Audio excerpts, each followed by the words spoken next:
ये हूँ कंधमाल जिलार बहुचर्चित शैवपीठ हूँ जलेशपटा। जलेश्वर मंदिर या तुमुड़ीबंथित जलेशपटा ग्राम अवस्थित। ए तीर्थस्थान को दूर दूरांतर बहुत लोकों भीड़ देखा मिले। तीर्थस्थान मुख्य आकर्षण होची माछ कुंड। एथिरे हजार हजार माछ दीर्घ वर्ष धरी देखा मिलुछि। जेते बन्या बात्या आसिले भी माछों संख्या कम नथिबा शुणा मिले। एवं एकटारे शिवरात्रि और बोलबम समय बहुत लोकों भीड़ देखा मिलता है। सरकार और प्रशासन आंतरिकता अभाव अवहेलित हो रही पर्यटन स्थली। मंदिर को जीवाकू हेले अस्थायी काठपोल ही भरोसा, जहाकू नहीं असंतोष प्रकाश पाई। नाम है अनाम माझी, ग्राम बुरांगिया, पंचायत किरकुटी, ब्लॉक दारिंगबाड़ी। मुझे जलेशपटा शिव मंदिर रही।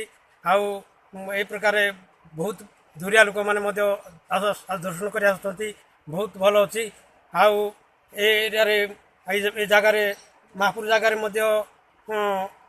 टिके शंख परी हेले टिके जीवासवा लोक हेले बहुत भल होता। लोक आसिले बसा उठा होगापी आश्रय पाऊना से आश्रय घर गोटे हेले भल होता।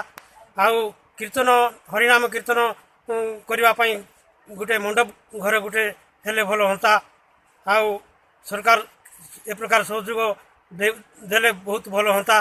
कार हमको किसी सहयोग देना ए प्रकार हमको सहयोग देले भल होता बोली आम भावु। आमार कीर्तन पंचायती इटे जलेशपटा यज्ञ मंडप गोटे करदेले सरकार किछि किछि करदेले आमे बहुत खुशी होता। कले भल हाँ। तापर लोक रही विश्राम कले भल हाँ। तापर बहुत पिकनिक वाला आसुँच पार्क सिस्टम कले भल हाँ।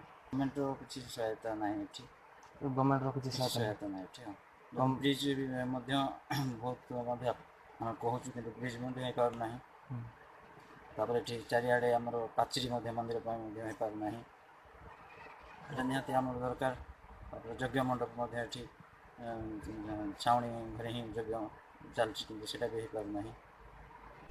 नदी पारी हेबापई ब्रिज एवं मंदिर चारिपटे और प्रहरी मंडप करने दिगरे जिला प्रशासन दृष्टि देवाकू ग्रामवासी दाबी करछन्ति। फुलवाणी जलेश्वर पटारू सुरथ रिपोर्ट न्यूज़।